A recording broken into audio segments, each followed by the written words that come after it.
আমাদের উচিত দিনে কমপক্ষে 100 বার করে হলেও আলহামদুলিল্লাহ পড়া যাবে। যে কোনো অবস্থাতে আলহামদুলিল্লাহ আলহামদুলিল্লাহ। ভাই কেমন আছেন? আলহামদুলিল্লাহ। ভাই পরিবার কেমন আছে? আলহামদুলিল্লাহ। ভাই চাকরি কেমন আছে, চলছে কেমন? আলহামদুলিল্লাহ। ব্যবসা কেমন? আলহামদুলিল্লাহ। এটা হচ্ছে সেই বান্দা নিদর্শন যার মনের মধ্যে আল্লাহর প্রতি ভক্তি শ্রদ্ধা আছে, যার মনের মধ্যে আল্লাহর নূর আছে। তার নিদর্শন হচ্ছে সে সব সময় শুকরিয়া আদায় করবে। একটা এক্সাম্পল দিচ্ছি, দেখেন ইব্রাহিম আলাইহিস সালাম ওই থাকতেন, আর এই যে এইখানে মক্কায় তার একজন স্ত্রী হাজারা আলাইহিস সালাম, ওইখানে একজন স্ত্রী সারা আলাইহিস সালাম। মনে আছে ঘটনা? আচ্ছা, তিনি আসলেন বাসায়, দরজায় নক করছেন যে বাসায় কে আছে? দরজার পিছন থেকে বলা হচ্ছে যে আমি।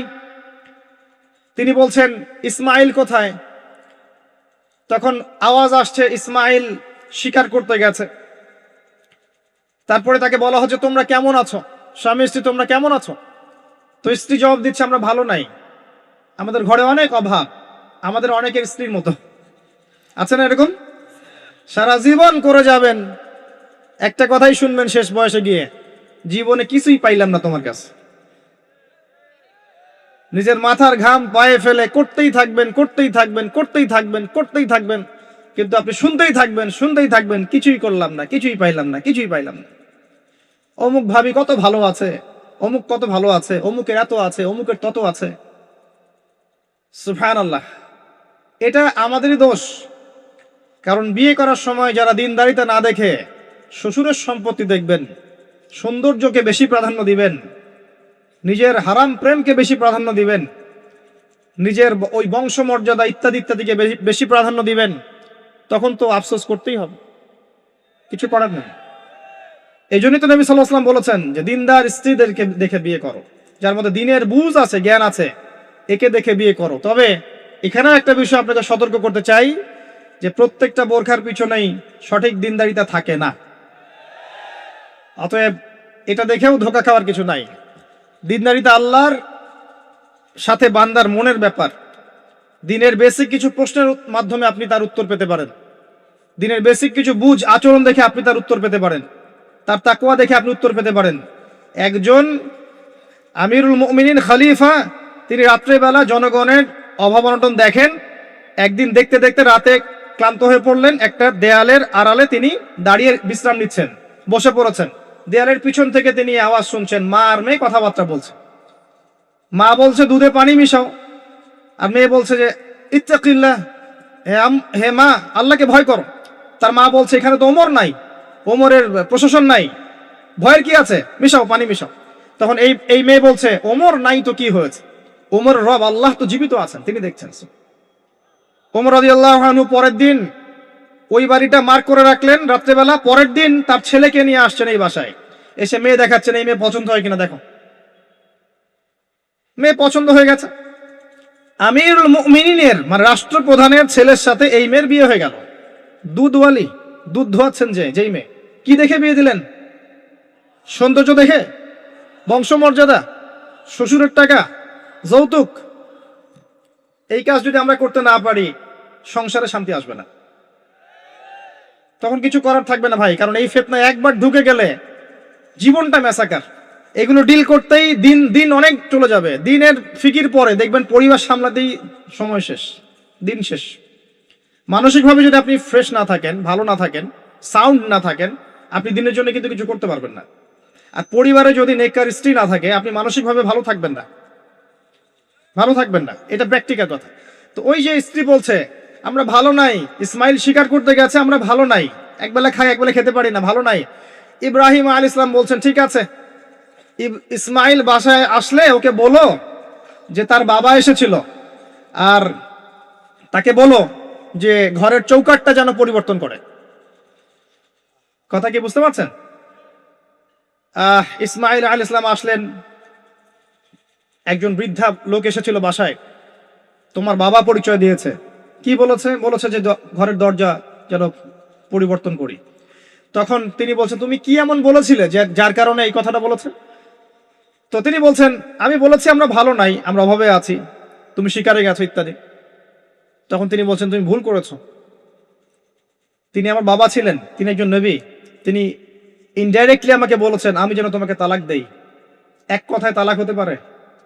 দিনদারিতা না থাকলে তালাক দেয়া যায়?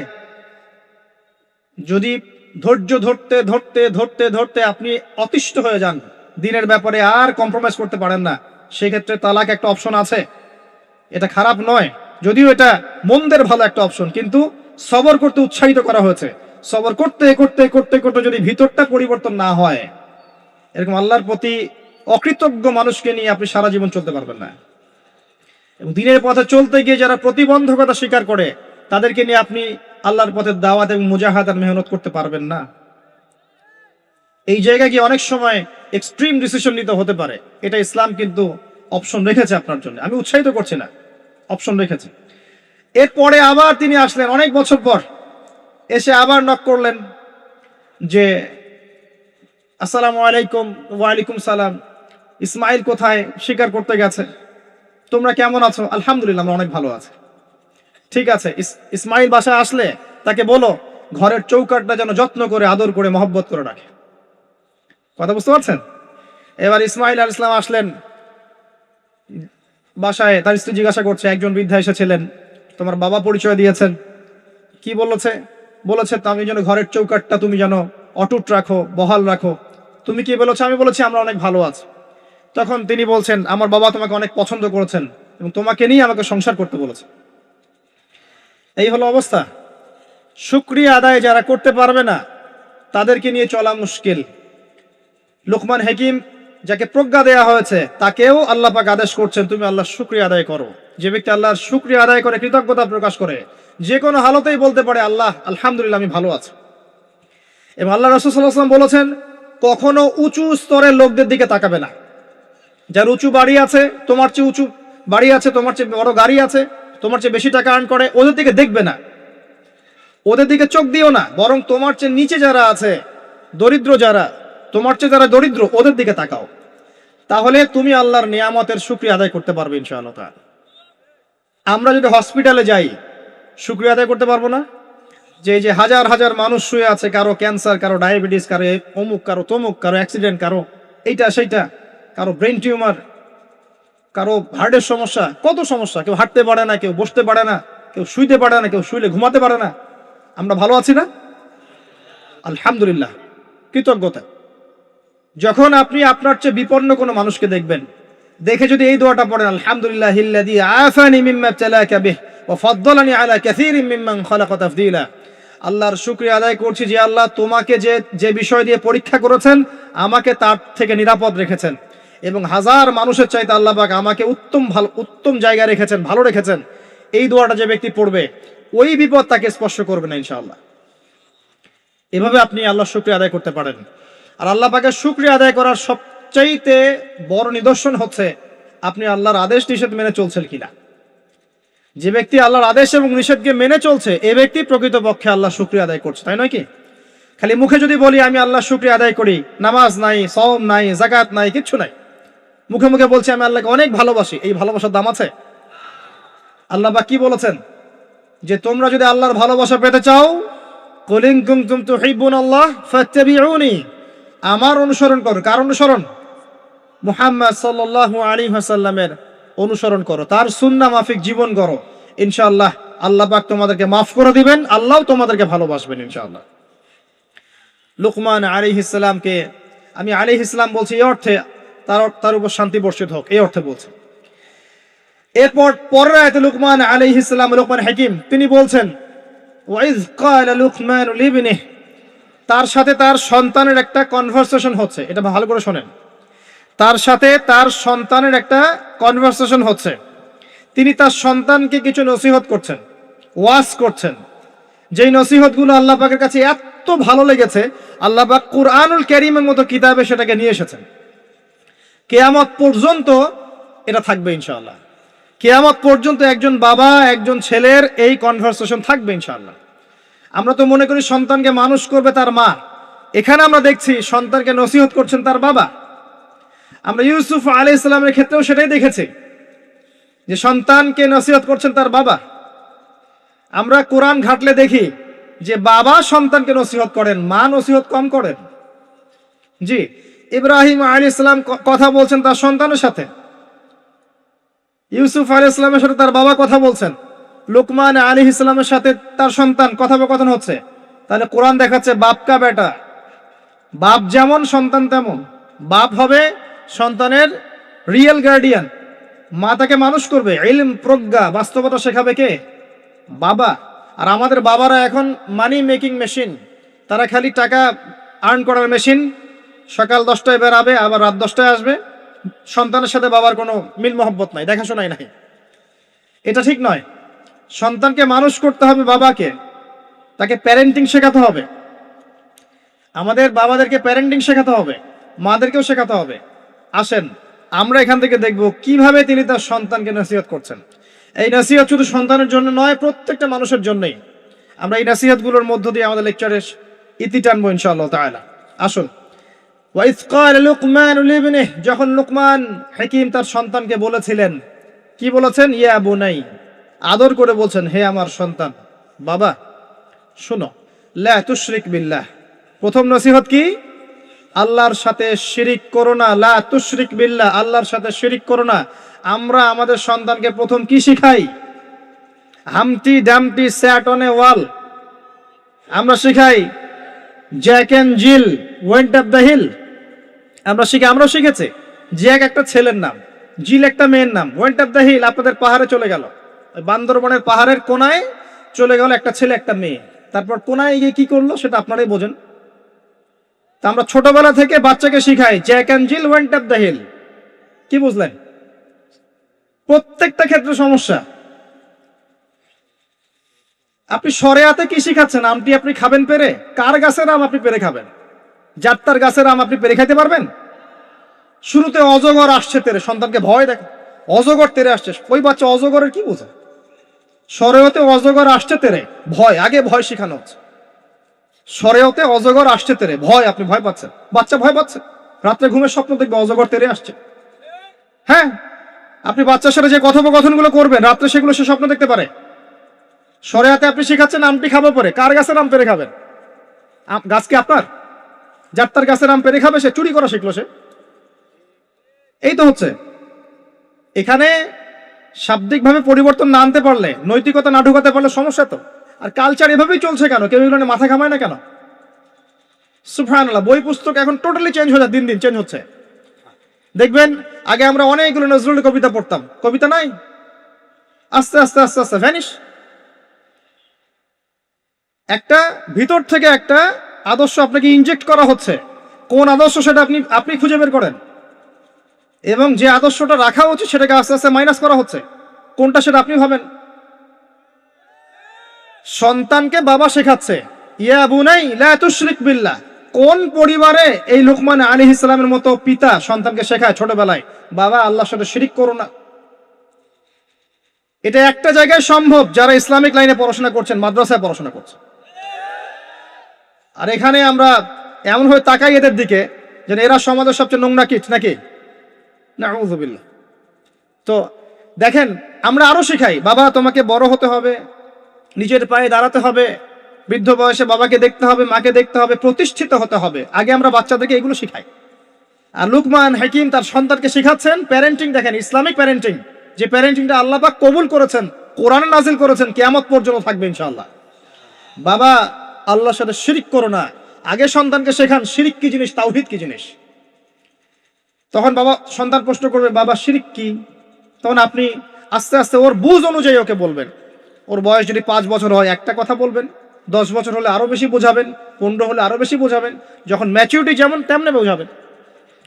যদি ম্যাচুরিটি হয়ে যায় আপনি বোঝাবেন যে বাবা শোনো, শিরিক মোটামুটি 3 রকম হয়ে থাকে। মানুষ কথায় শিরিক করে, কাজে শিরিক করে, এবং মানুষ বিশ্বাসে শিরিক করে। যেমন কেউ যদি মনে করে বাবা যে আল্লাহ বলতে কেউ নাই, তাহলে শিরক হবে। কেউ যদি মনে করে সৃষ্টিকর্তা আল্লাহ নয় অন্য কেউ, তাহলে শিরক হবে। কেউ যদি মনে করে যে আল্লাহর পাশাপাশি আরো সৃষ্টিকর্তা আছে, তাহলে শিরক হবে। সন্তান বুঝবে না, একটা স্কুলের বাচ্চা বুঝবে না, ক্লাস 9-10 এর বাচ্চা বুঝবে না, কলেজের বাচ্চা বুঝবে না, একদম ছোট বাচ্চা কিছুই বোঝে না, ওকে বোঝানো যায় না আল্লাহ তোমাকে সৃষ্টি করেছেন, আল্লাহ ছাড়া কেউ নাই সৃষ্টিকর্তা। আল্লাহ তোমাকে সৃষ্টি করেছেন হয়তো বুঝবে না, আল্লাহ তোমাকে বানিয়েছেন ও বুঝবে না। আল্লাহ তোমাকে বানিয়েছেন, এই দেখো বাবা বাড়িটা আমরা বানিয়েছি, তোমার বাড়ি আমাদের বাড়ি আমরা বানিয়েছি, ও বুঝবে না? আল্লাহ তোমাকে বানিয়েছেন, তুমি মায়ের পেটে ছিলে, সেখান থেকে আল্লাহ তোমাকে দুনিয়ায় নিয়ে এসেছেন, বুঝবে না? বাচ্চাদের একটা ফিলোসফি থাকে, বাচ্চারা অনেক কিছু বোঝে, জানেন? বাচ্চারা অনেক কিছু বোঝে। একটা বাচ্চাকে আপনি বলেন প্যান্টটা খোলো তো, ও খুলবে না জীবনেও। একটা বাচ্চাকে বলেন এই তোমার প্যান্টটা খোলো, দেখি তুমি মুসলমানি করেছো কিনা। আমরা মজা করি না ছোটবেলায়, বাচ্চারা খুলতে চায় না, কারণ এই যে লজ্জাশীলতা আল্লাহ পাক দিয়ে তাকে পৃথিবীতে পাঠিয়েছেন। বাচ্চাদের ফিলোসফি আছে, এটা নিয়ে যারা বাচ্চাদেরকে নিয়ে পড়াশোনা করে, আপনার কোর্স করায়, ট্রেনিং দেয়, তাদেরকে জিজ্ঞাসা করেন। বাচ্চাদের সাথে শুদ্ধ ভাষায় কথা বলতে বলা হয়, বাচ্চাদের সাথে শুদ্ধ ভাষায় কথা বলতে বলা হয়, যাতে ওরা শুদ্ধ ভাষা শেখে। বাচ্চাদের সাথে বাচ্চাদের মতো আচরণ করতে নিষেধ করা হয়, এখন তাদের সাথে ম্যাচিউরড আচরণ করতে উৎসাহিত করা হয়, তারা শিখবে বাস্তবতা কি জিনিস। বাচ্চাদেরকে বেশি বেশি খেলাধুলা করতে উৎসাহিত করা হয়, খেলার মধ্য দিয়ে নেতৃত্ব দেওয়ার গুণাবলী অর্জন হয়। ওদেরকে মাঠে খেলতে দিতে হয়, বৃষ্টি কাদায় মাখামাখি করতে দিতে হয়, ওরা বুঝবে। গায়ের সাথে যখন মাটি লাগবে, প্রকৃতির সাথে মিশবে, ওরা হৃদয়টা বড় হবে। দেখবেন মুহাম্মদ সাল্লাল্লাহু আলাইহি সাল্লামকে যখন তিনি জন্ম নিয়েছেন, প্রথম 4-5টা বছর তাকে ওই আরবের বেদুইনদের কাছে রাখা হয়েছে। ওখানে তিনি ভাষা শিখেছেন, মরুভূমিতে দৌড়িয়েছেন, খেলেছেন, ফিজিক্যালি স্ট্রং হয়েছেন, ভাষা শিখেছেন, শুদ্ধ কথা শিখেছেন। এরপরে হৃষ্টপুষ্ট হয়ে তারপর মায়ের কাছে ফেরত দেওয়া হয়েছে। এখনকার জেনারেশনে বাচ্চাগুলোকে দেখেন কিভাবে বড় হয়ে ওঠে। আসেন, অনেক লম্বা হয়ে যাবে, আগে পয়েন্টে চলে আসেন। বাচ্চাকে বোঝানো যায় না, যে এর বয়স হিসাবে আপনি বুঝাবেন যে কেউ যদি মনে করে যে বাবা আল্লাহর পাশাপাশি অন্য কোনো সৃষ্টিকর্তা আছে যে তোমাকে বানিয়েছে, তাহলে শিরক হয়ে যাবে। আর শিরকটা হচ্ছে এমন একটা পাপ। শিরকটা কি আব্বু জিজ্ঞাসা করবে, বাবা শিরক এমন একটা পাপের নাম যেই পাপটা আল্লাহ পছন্দ করেন না। এটা একটা খারাপ জিনিস, পাপ হয়তো বুঝবে না। শিরক একটা কি জিনিস? খারাপ জিনিস। শিরক খারাপ। তোমাকে আমি আদর করছি আব্বু, এটা ভালো না? বলবে হ্যাঁ ভালো। তোমাকে যদি একটা থাপ্পড় দিই, খারাপ না? যে হ্যাঁ খারাপ। শিরক একটা খারাপ জিনিস, বাচ্চাকে বোঝানো যাবে না। বোঝাতে গেলে পারলে সবকিছু বোঝানো সম্ভব। আর আরেকটু ম্যাচিউর যখন হয়েছে, এই বাচ্চা তো ম্যাচিউর, যাকে বোঝানো হচ্ছে ইন্না শিরকা লাযুলমুন আযীম, এ তো ম্যাচিউর বাচ্চা, স্কুল কলেজ এই লেভেলের বাচ্চা। তো তাকে বোঝান যে কেউ যদি আল্লাহ ছাড়া অন্য কারো নামে কসম করে, শিরক হয়ে যায়। কেউ যদি আল্লাহ ছাড়া অন্য কারো নামে নজর মানত করে, শিরক হয়ে যায়। কেউ যদি আল্লাহ ছাড়া অন্য কারো নামে কুরবানি দেয়, শিরক হয়ে যায়। কেউ যদি আল্লাহ ছাড়া অন্য কারো জন্য ইবাদত করে, নামাজ পড়ে, রোজা রাখে, হজ করে, যাকাত দেয়, শিরক হয়ে যাবে। কেউ যদি আল্লাহ ছাড়া অন্য কারো কাছে চায়, তাহলে শিরক হয়ে যাবে, ইত্যাদি ইত্যাদি। এগুলো বোঝানো সম্ভব নয়? সম্ভব। এতটুকু তো বলা যায় আল্লাহ থেকেই সবকিছু হয়, মানুষের কোনো ক্ষমতা নাই। বুঝবে না সে? ইন্না শিরকা লাযুলমুন আযীম। বাচ্চাকে প্রথম শিখাচ্ছেন তার বাবা, বাবা শিরক করো না। শিরক হচ্ছে সবচেয়ে বড় জুলুম, সবচেয়ে বড় পাপ। আর আমরা আপনাদেরকে বলছি, শিরকের পাপ নিয়ে কেউ যদি মারা যায়, 99% সম্ভাবনা সে ব্যক্তি জাহান্নামে যাবে। 99% সম্ভাবনা কেউ যদি শিরকের পাপ নিয়ে মারা যায়, 99% সম্ভাবনা হচ্ছে সে ব্যক্তি জাহান্নামে যাবে। কারণ আল্লাহ পাক শিরকের গুনাহ ছাড়া যে কোনো গুনাহ মাফ করতে পারেন, শিরকের গুনাহ আল্লাহ পাক মাফ করেন না। শিরক ছাড়া যে কোনো গুনাহ আল্লাহ যাকে ইচ্ছা মাফ করতে পারেন। আমরা কি শিরক করব? তাওহীদ শিখবেন। একটা বইয়ের নাম বলে দেই, পড়ে নিয়ে তাওহীদ শিখতে পারবেন। বইটার নাম কিতাবুত তাওহীদ। কি নাম? কিতাবুত তাওহীদ। এখানে শিরকের সমস্ত ক্লাসিফিকেশন দেয়া আছে। কি করলে, কি চিন্তা করলে, কি বললে, কি আমল করলে শিরক হবে, সব লেখা আছে। তাকদীরকে অস্বীকার করলে শিরক হয়ে যায়। আল্লাহ পাকের হালালকে কেউ হারাম করলেও শিরক হয়, হারামকে হালাল করলেও শিরক হয়। এই যে এখন কিছু মানুষ বলছে মুহাম্মদ সাল্লাল্লাহু আলাইহি ওয়াসাল্লাম শেষ নবী নন, আরো নবী নাকি আসতে পারে। শিরক আর কুফর। কেউ বলছে যে ভাগ্য বলতে কিছু নাই, আমি নিজে যা করব তাই ভাগ্যে লেখা থাকবে, শিরক হয়ে যায়। এমনও বলছে মানুষ, এখন নতুন নতুন অনেক ফিতনা। এখন বলছে আমরা শুধু কোরআন মানি, হাদিস মানি না। আছে না? শিরক এবং কুফর। আসেন, এরপরে তার সন্তানকে তিনি কি বলছেন? আল্লাহ পাক এই কথাগুলো সবার জন্য নসিহত করছেন।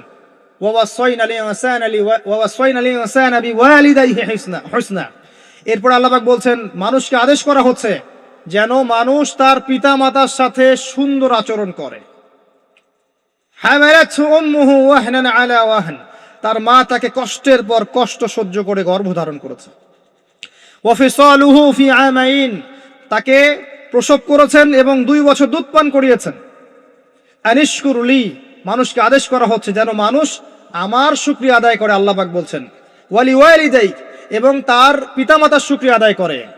ওয়া ইলাইয়াল মাসির, আমার কাছেই ফিরে আসতে হবে। এই যে একটা আয়াতে কত শিক্ষা। সন্তানকে শেখানো হচ্ছে পিতামাতার সাথে ভালো আচরণ করো। সন্তানকে ছোটবেলা থেকে যদি শেখানো যায় যে পিতামাতা কি জিনিস, ওই সন্তানকে বড় হয়ে বৃদ্ধাশ্রমে বাবা মাকে পাঠাবে? ওই সন্তান পাঠাবে যাকে আপনি মানুষ করতে পারছেন না, সময় দিতে পারছেন না। আপনিও ব্যস্ত, আপনার স্ত্রীও ব্যস্ত, ফ্যামিলিস্ট রেভলিউশন, আপনিও ব্যস্ত, স্ত্রীও ব্যস্ত। বাচ্চা মানুষ হচ্ছে ওই যে ডে কেয়ার সেন্টারে কাজের বুয়োর কাছে, তো কাজের বুয়োর আদর্শই সে বড় হবে। আমি আমার শিক্ষাকে যদি সন্তানের মধ্যে দেই, আমার সন্তান আমার মতো হবে স্বাভাবিক। আমার শিক্ষা না পেয়ে যদি অন্য কারো শিক্ষা সে পায়, তাহলে তার মতো হতে পারে, এটাই স্বাভাবিক।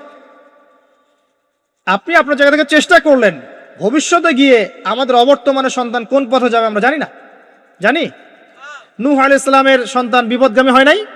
হয়েছে, এটা পরের ব্যাপার। আমরা তো আমার জায়গা থেকে চেষ্টা করব না? সন্তানকে শেখানো হচ্ছে পিতামাতার সাথে ভক্তি শ্রদ্ধা করে চলো, কারণ তোমার মা তোমাকে কষ্টের পর কষ্ট সহ্য করে জন্ম দিয়েছেন। মায়ের প্রসব বেদনার একটা মোমেন্ট, একটা সেকেন্ড আমরা শোধ করতে পারবো? মায়ের দুধের 1 ফোঁটা দুধের দাম শোধ করতে পারবো? আজকে সেই মাকে দেখেন বৃদ্ধাশ্রমে রেখে আসে, সেই মাকে দেখেন মার্ডার করছে সন্তান সম্পত্তির জন্য, করছে না? এগুলো কি নতুন কথা না? অহরহ হচ্ছে এগুলো এখন। এবং আপনি এখানে পিতা মাতারও দোষ এড়াতে পারেন না। যখন পিতা মাতা সন্তানকে ইসলামিক আদর্শে বড় না করে ওই অন্যান্য বস্তুবাদী আদর্শে বড় করেছে, তখন সন্তান বড় হয়ে এমন বিপদগামী হয়েছে। এখানে পিতা মাতারও দোষ আছে। আল্লাহ পাক আমাদেরকে বোঝার তৌফিক দান করুন। আল্লাহ পাক এরপরে আবারও বলছেন, আমার শুকরিয়া আদায় করো, তোমার পিতা মাতারও শুকরিয়া আদায় করো। মনে রেখো, আমার কাছেই তোমাদেরকে ফিরে আসতে হবে। একটা দোয়া আল্লাহ শিখিয়ে দিয়েছেন অন্য একটা সূরার মধ্যে, যে যখন তোমাদের পিতা মাতা বৃদ্ধ বয়সে চলে যাবে, তাদের সাথে এমন আচরণ করো যে উফ শব্দটা পর্যন্ত তাদেরকে বলো না। উফ শব্দটাও বলো না, বিরক্তি ভরে উফ শব্দটিও করো না। কোন সূরায় আছে? সূরা বনী ইসরাঈলের মধ্যে আছে।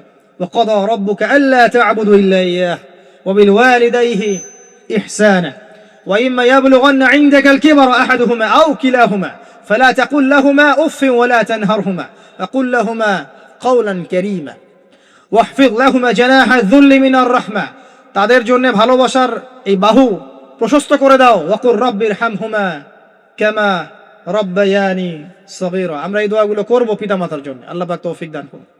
যাদের পিতামাতা নাই তারা জানে মা কি জিনিস আর বাবা কি জিনিস। আরেকটা হাদিস বলি আপনাকে, অন্যদিকে যাচ্ছি।